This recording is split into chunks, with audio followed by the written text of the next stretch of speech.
వజ్రనక ventures, Yadadri Bhuvanagiri district. Vajranaka residential layout. ఈ venture ని మంచి ప్రైమ్ లొకేషన్ లో వాస్తుకు అనుగుణంగా కస్టమర్స్ టేస్ట్ కి తగ్గట్టుగా అందించడం జరుగుతోంది.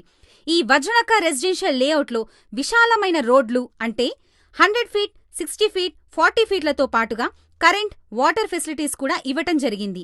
అంతేకాకుండా కస్టమర్స్ కి ఆహ్లాదాన్ని కలిగించే విధంగా పార్కులు, ప్లేయింగ్ ఏరియాస్, అన్ని వసతులతో కూడిన క్లబ్ హౌస్ మొదలైనవి ఏర్పాటు చేశారు.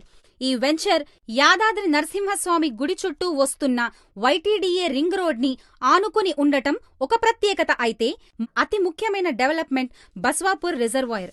ఈ బస్వాపూర్ రిజర్వాయర్ నృసింహసాగర్ పేరుతో యాదాద్రి టెంపుల్ కి ఒక మణిహారం కానుంది. బస్వాపూర్ రిజర్వాయర్ గురించి మన సీఎం కేసీఆర్ గారి మాటల్లో కూడా ఒకసారి విందాం. నృసింహసాగర్ ఏదైతుందో బస్వాపూర్ రిజర్వాయర్, దానికి రెండు వైపులా 2 గుట్టలున్నాయండి. అద్భుతం, 100 ఎకరాలతో ఉన్నాయి.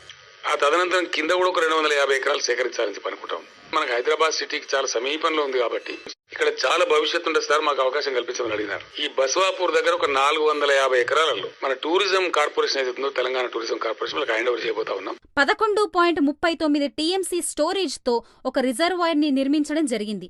ఈ రిజర్వాయర్ కి ముందు భాగంలో తెలంగాణ టూరిజం వారు international convention halls, amusement parks, luxurious cottages, malls, HICC hotels ఇలా మరెన్నో డెవలప్మెంట్స్ తో ఒక టూరిజం హబ్ గా చేయబోతున్నారు.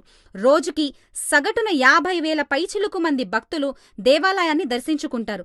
కాబట్టి వారి కోసం ప్రభుత్వం ప్రత్యేకంగా దేవాలయం నుండి బస్వాపూర్ రిజర్వాయర్ కి ropeway, cable bridge, radial roads లాంటి సదుపాయాలు అందించబోతున్నారు. వజ్రనక రెసిడెన్షియల్ లేఅవుట్ లో పెట్టుబడి మీ ఆదాయానికి 10ంతల రాబడి.